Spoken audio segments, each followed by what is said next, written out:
Class, today we are going to study about hydrogen chlorine reactions. This is the type of chain reaction. ऐसा chain reaction जिसमें आपके पास free radicals बनते हैं और ऐसे chain reactions की जो आपके पास लाइट एब्जॉर्प्शन की वजह से आपके पास यहाँ पे क्वांटम फील्ड बहुत ज़्यादा आती है, बिकॉज आपके पास चेन रिएक्शन में बहुत सारे फ्री रेडिकल्स बनते हैं एब्जॉर्प्शन के बाद जो मल्टीपल स्टेप में इन्वॉल्व होते हैं, और इस तरह के जो इस तरह इनके रिएक्शंस होते हैं इनमें क्वांटम फील्ड बहुत ज़्यादा आती है। हाइड्रोजन क्लोरीन रिएक्शन के लिए जो इसकी काउंटेंट पीरियड है वो अबाउट 10⁻6 है। ठीक है। सबसे पहले ये जो प्रोसेस है वो आपके पास वाल्टर नर्स ने 1918 में दिया था। आपके पास जब भी कोई फोटोकेमिकल रिएक्शन होता है आपके पास दो तरह के स्टेप्स होते हैं, एक होता है इसमें प्राइमरी प्रोसेस और एक आपके पास होता है secondary process. The very first step of every chain reaction या एवरी फोटोकेमिकल रिएक्शन जिसमें लाइट एब्जॉर्ब होती है उसे प्राइमरी प्रोसेस कहते हैं। और उसके अलावा जितने भी केमिकल रिएक्शन में स्टेप आपके सामने आएंगे वो चाहे 6 हो, 7 हो, 8 हो, किसी भी तरीके से आपके पास स्टेप होंगे, these are involve in secondary process. सबसे पहले यहाँ पे क्लोरीन मॉलिक्यूल है आपके पास, उसने आपके पास लाइट एब्जॉर्ब की है। ठीक है, लाइट एब्जॉर्ब की है and 2Cl molecule 2Cl radicals आपके पास बन रहे हैं। अगर हम इसका रेट ऑफ रिएक्शन देखें तो फर्स्ट स्टेप है उसको हम K1 कह देंगे। ठीक है। अब इस रिएक्शन का जो रेट हम देखेंगे, यू वेरी वेल नो कि आपके पास जब भी हम केमिकल रिएक्शन का रेट लिखते हैं तो एरो से जो पहले वाली स्पीशीज़ होती हैं उनको हम लिखते हैं। तो यहाँ पे क्योंकि हम फोटोकेमिकल रिएक्शन की बात कर रहे हैं तो इसका जो रेट है वो किस पे डिपेंड करता है, ओनली एब्जॉर्प्शन ऑफ लाइट पे। हमेशा याद रखो जो केमिकल रिएक्शन फोटोन्स की प्रेजेंस में होती है उसमें उसकी जो रेट ऑफ रिएक्शन है वो आपकी इनिशियल कंसनट्रेशन पे डिपेंड नहीं करता, बल्कि वो डिपेंड इस पे करता है कि आपकी एब्जॉर्प्शन ऑफ लाइट कितनी है। तो इसलिए इसका रेट फर्स्ट स्टेप का जो रेट है K1 is into I absorption, मतलब लाइट की जो इंटेंसिटी आपने एब्जॉर्ब की है। उसके बाद सेकेंडरी प्रोसेस है। सेकेंडरी प्रोसेस में आपके पास जो स्टेप आएंगे these are the basically the propagating steps. यहाँ पे प्रोपगेशन स्टेप्स इन्वॉल्व होते हैं। प्रोपगेटिंग स्टेप मीन्स इसमें ऐसे यानी वो स्टेप होंगे जो इस प्रोसेस को आगे लेके चलते हैं, यहाँ पे कैरियर्स आगे रिएक्शन करते हैं। तो यहाँ पे जो चेन कैरियर आपके पास बना है वो क्लोरीन रेडिकल है। This chlorine radical react with hydrogen molecule. तो आपके पास क्या बनेगा, HCl और H रेडिकल बनेगा। अब रिएक्शन का इसका रेट ऑफ रिएक्शन देखेंगे तो K2 हम लेते हैं, सेकंड स्टेप है आपके पास, और एरो से पहले जो स्पीशीज़ लिखी हैं वो Cl और H2 है। ठीक है। इसके बाद थर्ड स्टेप में जो रेडिकल यहाँ पे आपके पास बना है ये फ़ौरन से इस्तेमाल होगा दोबारा से Cl2 में, और फिर आपके पास क्या बन जाएगा इससे HCl एंड Cl रेडिकल। तो K3 स्टेप में आपके पास आ जाएगा हाइड्रोजन और Cl2। ठीक है। उसके बाद आपके पास जब चेन प्रोपोगेट कर जाती है तो आपके पास जो स्टेप्स आते हैं वो ऐसे आते हैं कि जो रेडिकल्स आपके पास बन जनरेट हो रहे होते हैं उनको हमने स्टॉप करना होता है, वरना ये चेन रिएक्शन चलता रहता है। तो चेन टर्मिनेशन स्टेप में आप देख लो कि आपके पास लिखा हुआ है कि Cl मॉलिक्यूल जो है वो क्योंकि अब मूव ऑन कर रहा है तो ये वॉल के साथ टकरा के, ठीक है, अपनी एनर्जी को थोड़ा सा यूज़ करके या किसी अपने जैसे मॉलिक्यूल से कंबाइन करके अपने आप को Cl2 में कन्वर्ट करता है। तो so that in this way के रेडिकल्स जितने भी आपके पास जिस किस्म के भी रेडिकल्स आपके पास बन के होते हैं वो आपस में रिएक्शन करके अपने आप को चेन को टर्मिनेट कर लेते हैं। तो इस स्टेप में K4 और Cl आपके पास आ गया। ठीक है। इसके बाद आपके पास क्या है, हमने मैकेनिज़्म देखना है। मैकेनिज़्म में हमेशा याद रखना है हमारे पास क्योंकि हम जो रिएक्शन पॉइंट करना चाह रहे हैं हम तीन तरह के रेट्स इसमें निकालते हैं। हमारे पास पहला रेट क्या आता है कि हम कैलकुलेट करते हैं Cl का रेट, ठीक है, विद रिस्पेक्ट टू टाइम। ठीक है। हमने Cl का रेट निकालना है क्योंकि जो जो रेडिकल्स हमारे पास आ रहे हैं हमने सबका कैलकुलेट करना है। ठीक है। हम इसमें से कैलकुलेट करेंगे और हाइड्रोजन रेडिकल्स चाहे वो एक ही स्टेप में क्यों ना इन्वॉल्व हो हम हाइड्रोजन के रेडिकल का निकालेंगे। ठीक है। उसके अलावा जो हम रिएक्शन पढ़ रहे हैं बेसिकली जो हम फाइंड आउट करना चाह रहे हैं वो आपके पास क्या है, rate of HCl। Basic reaction तो हमारे पास ये है ना कि HCl की प्रिपरेशन आपके पास इसमें हो रही है और वो होती किस तरह से, in the form presence of sunlight कह लो आप, कोई सोर्स ऑफ लाइट कह लो, फोटोकेमिकल रिएक्शंस प्रोसीड हो रहा है। तो हमारे पास जो बेसिक चीज़ है वो आपके पास जिसका रेट हम निकालना चाह रहे हैं वो HCl है। और HCl को जब हम निकालते हैं तो HCl के अंदर जो रेडिकल्स इन्वॉल्व होते हैं वो आपके पास होते हैं क्लोरीन और हाइड्रोजन रेडिकल। इसलिए हम तीन तरह के रेट्स यहाँ पे कैलकुलेट करते हैं। ठीक है। अब इन तीन तरह के रेट्स में आप याद रखो कि जब भी हम कोई रेट ऑफ रिएक्शन लिखते हैं तो उसका फॉर्मूला होता है rate of formation of chlorine minus rate of removal of chlorine. आप सिंपल सा देख लो कि हमने देखना है कि आपके पास जितने रिएक्शन के स्टेप्स आपके पास दिए हुए हैं जहाँ जहाँ पे क्लोरीन एरो के बाद आ रहा है तो उसका मतलब होता है वहाँ फॉर्म हो रहा होता है। जैसे आपके पास स्टेप देखो, क्लोरीन रेडिकल इसमें बन रहा है थर्ड स्टेप में, और क्लोरीन रेडिकल बन रहा है फर्स्ट स्टेप में। तो वो तमाम स्टेप जिसमें क्लोरीन रेडिकल बनता है उसका जो रेट ऑफ रिएक्शन होता है वो पॉजिटिव के साथ आता है। वो तमाम रिएक्शन जिसमें आपके पास क्लोरीन एरो से पहले लिखा जाता है उसका मतलब होता है the it is in consumption, वो इस्तेमाल हो रहा है। तो जब चीज़ को इस्तेमाल हो रही होती है तो उसका रेट कम हो रहा होता है, तो उसे हम नेगेटिव के साथ लिखते हैं। तो यहाँ पे इसलिए लिखा हुआ है कि नेट फॉर्मेशन, कभी भी हमने रेट नेट निकालना हो तो टोटल कितना रेट बन रहा है, तो हम लिख देते हैं कि रेट ऑफ फॉर्मेशन क्या है। तो आप देखो रेट ऑफ फॉर्मेशन कौन कौन से स्टेप में आपके पास क्लोरीन की फॉर्मेशन हो रही है। आप look at the reactions again. आप देखो कि पहले स्टेप में हो रही है तो हम लिखेंगे जी पहला स्टेप आ जाएगा K1 एब्जॉर्प्शन, ठीक है। फिर देखेंगे जी कि रिएक्शन नंबर 3 में आपके पास क्लोरीन एरो के बाद लिखा हुआ, एरो के बाद है तो इसका रेट आ जाएगा जी प्लस के साथ, तो K3H और Cl2 आ जाएगा। नेक्स्ट स्टेप माइनस साइन आ जाएगा। अब माइनस साइन क्या इंडिकेट कर रहा है कि आगे जितने भी रिएक्शंस आएंगे आपके पास स्टेप में, अगर क्लोरीन वहाँ पे इस्तेमाल हो रहा है तो उनके का रेट नेगेटिव होता है। चलो जी नेगेटिव कर देते हैं। अब आपके पास क्या है जी, क्लोरीन सेकंड स्टेप में इस्तेमाल हो रहा है तो -K2Cl H2 आ गया।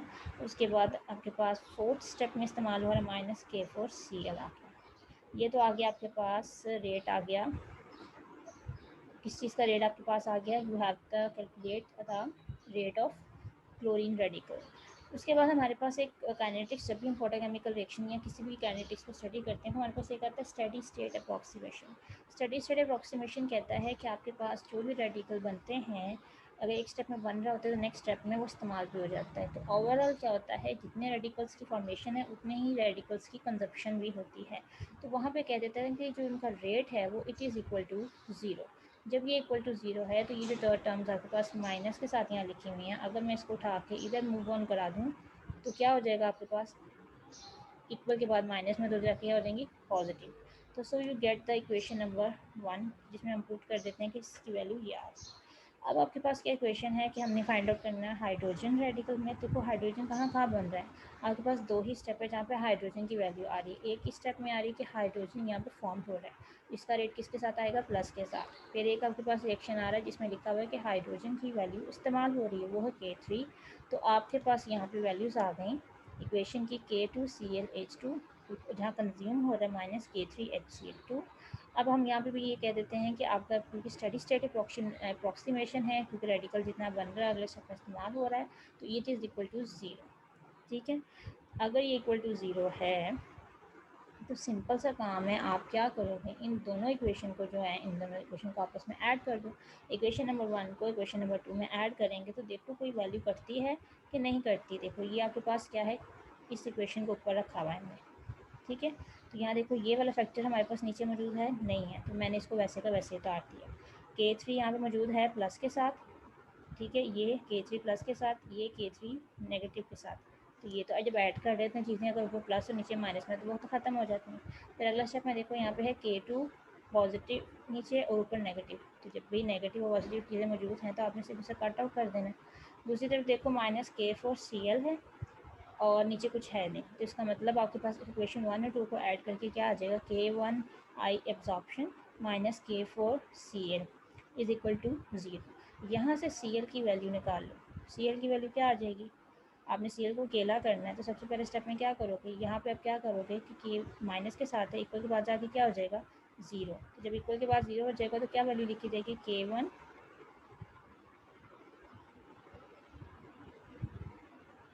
K1I is equal to,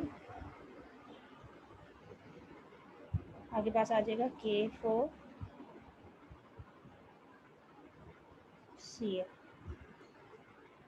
K4Cl हो जाएगा। तो भाई हमें पता है कि हमने Cl की वैल्यू निकालनी है, तो Cl अकेला करना है, K4 यहाँ मल्टीप्लाई और उधर जाके क्या हो जाएगा डिवाइड। तो Cl की वैल्यू क्या है जी, K1/K4 I एब्जॉर्प्शन।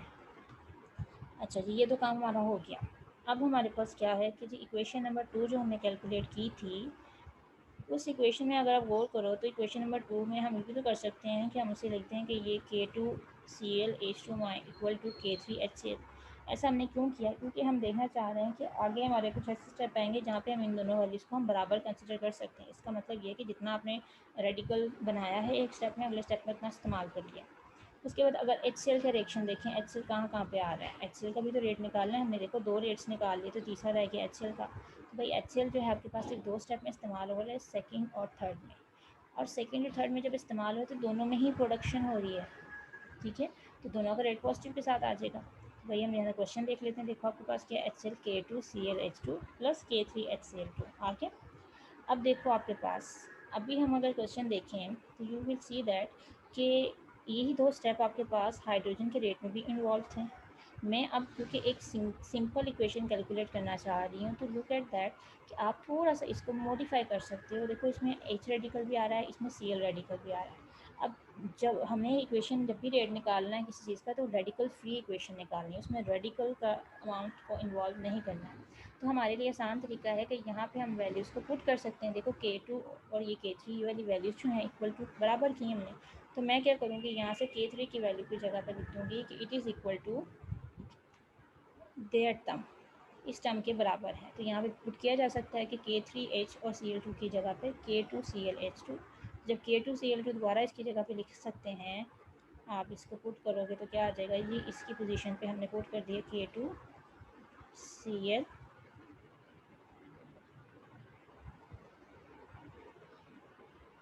साथ आ जाएगा H2। From equation number 4। Equation number 4 मैंने कहाँ से मॉडिफाई की थी, जो मैंने H का रेट निकाला था। हमने वैल्यूज़ ही यूज़ करनी है ना, तो मैंने लिख दिया कि जी इसकी जगह पे it is equal to that factor, तो इसकी जगह पे ये लिखा जा सकता है। अब एक ही क्वेश्चन में 2 दफ़ा एक चीज़ रिपीट हो रही है, तो मैं इसे क्या लिख दूँगी, 2K2Cl H2। अब देखो इस इक्वेशन में सिर्फ एक रेडिकल पाया है, बाकी तो कोई रेडिकल की वैल्यूज़ नहीं आई ना। तो हमने ऊपर वाली इक्वेशन में Cl की जो वैल्यू निकाली थी वो क्या थी, K1/K2 आई एब्जॉर्प्शन, ठीक है। इस C1 की वैल्यू जो हमने फाइंड आउट की थी वो क्या थी, आपके पास था K1/K4, ऊपर वैल्यू इसके साथ 1 थी, और इसकी वैल्यू आई एब्जॉर्प्शन,